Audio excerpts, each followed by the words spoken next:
నియోజకవర్గం పొదలకూరు మండలం Degapudi Rajupalem ST colony వద్ద కూలిపోయిన పొదలకూరు రాపూరు R&B రోడ్ కల్వర్టును స్థానిక ప్రజలతో కలిసి పరిశీలించిన మాజీ మంత్రివర్యులు మరియు ఉమ్మడి నెల్లూరు జిల్లా వైఎస్ఆర్ కాంగ్రెస్ పార్టీ అధ్యక్షులు డాక్టర్ కాకాని గోవర్ధన్ రెడ్డి.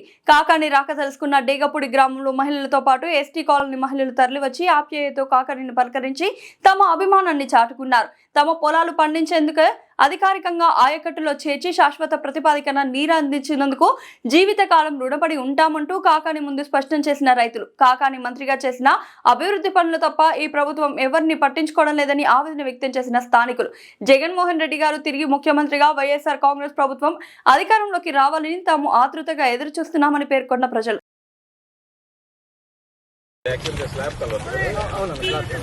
కానీ 2 వరుసలు వేస్తారు.